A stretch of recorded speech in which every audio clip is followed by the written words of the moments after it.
जीवन की कहानियाँ यूट्यूब चैनल में आप सभी का स्वागत है।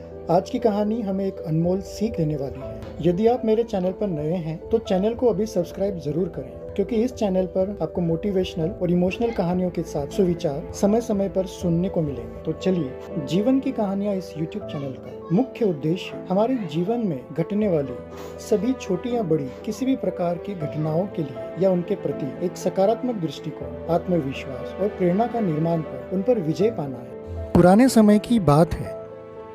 एक राज्य में एक राजा थे। वो बहुत परोपकारी और दयालु थे। अपनी प्रजा का वो बहुत ध्यान रखते थे, इसलिए वहाँ की प्रजा और वहाँ के लोग हर समस्या के लिए अपने राजा के पास मदद मांगने जाया करते थे। ऐसे में एक आदमी राजा के पास गया जो बहुत गरीब था। उसके पास कुछ भी नहीं था, उसे मदद की बहुत जरूरत। राजा ने उसकी हालत देखी और उससे पूछा कि तुम्हें क्या मदद चाहिए। उस आदमी ने कहा, महाराज, मुझे थोड़ी सी जमीन चाहिए। राजा ने कहा, ठीक है, तुम इस दरबार में कल सुबह यहाँ पर आ जाओ। तुम्हें जो भी जमीन चाहिए उस जमीन पर तुम दौड़ना। तुम जितनी दूर तक दौड़ पाओगे वह पूरी की पूरी जमीन मैं तुम्हें दे दूंगा। परंतु ध्यान रखो, जहाँ से भी तुम दौड़ना शुरू करोगे सूर्यास्त के समय तक तुम्हें वहीं पर लौटकर आना होगा। जितनी भी जमीन या भूखंड तुम नाप पाओगे वह पूरा का पूरा तुम्हारा होगा, और तुम यदि वापस नहीं लौट पाए समय पर तो तुम्हें कुछ भी नहीं मिलेगा। राजा ने साथ ही साथ एक और सीख उस आदमी को देनी चाहिए, और राजा ने कहा, याद रखो कि जमीन की भूख जीवन से कभी भी मूल्यवान नहीं होती। वह आदमी खुश हो गया। दूसरे दिन सुबह हुई। वह आदमी तय समय पर, सूर्योदय के समय पर राजमहल में राजा के पास आ गया। राजा उसे अपने जमीन पर ले गया। उस आदमी ने जमीन पर दौड़ना शुरू किया और दौड़ता ही रहा, दौड़ता ही रहा। इतने समय तक दौड़ता रहा कि सूरज सिर पर आ गया, पर वह आदमी नहीं रुका। वह आदमी दौड़ता ही रहा, बहुत दूर तक दौड़ता ही गया।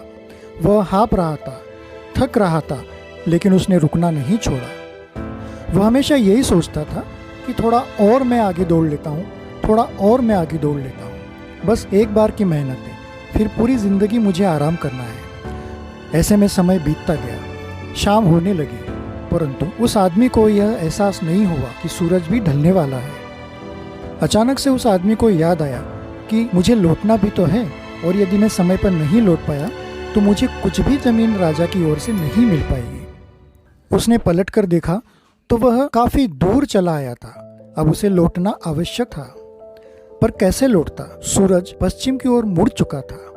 वह आदमी अब आगे न जाकर पीछे लौटना ही उसने उचित समझा। तो वह आदमी पूरे दम लगाकर, अपनी पूरी ताकत लगाकर लौटने लगा और तेज गति से दौड़ने लगा। वह धीरे धीरे अपनी ताकत को बढ़ाना चाह रहा था, लेकिन वह इतना थक चुका था कि उससे और दूर तक या और थोड़े भी समय तक भागा नहीं जा रहा था।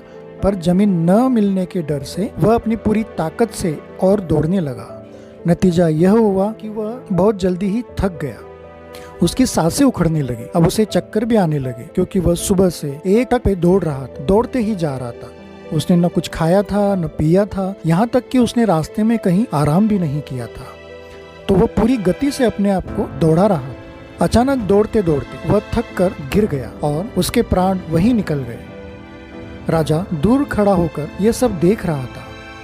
उसने अपने सभी मंत्रीगणों के साथ उस व्यक्ति के पास आकर देखा जहाँ पर आदमी गिरा हुआ था।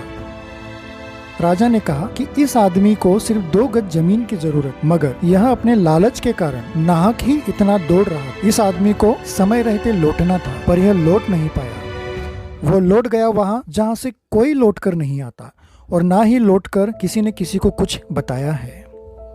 इस कहानी से हम क्या सीख सकते हैं? हमें तरक्की करनी चाहिए, पर तरक्की को ही सर्वोपरि नहीं समझना चाहिए।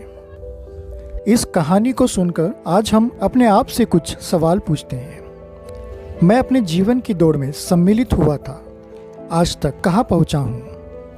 आखिर मुझे जाना कहाँ है और कब तक पहुँचना है?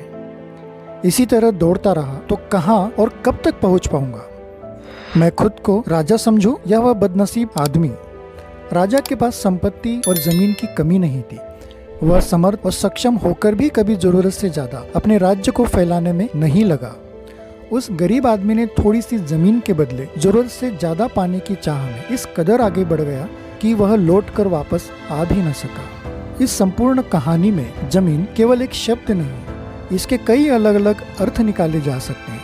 इसके लिए हमें थोड़ा विचार और विमर्श करना होगा। आशा करता हूँ कि आपको आज की ये कहानी पसंद आई होगी।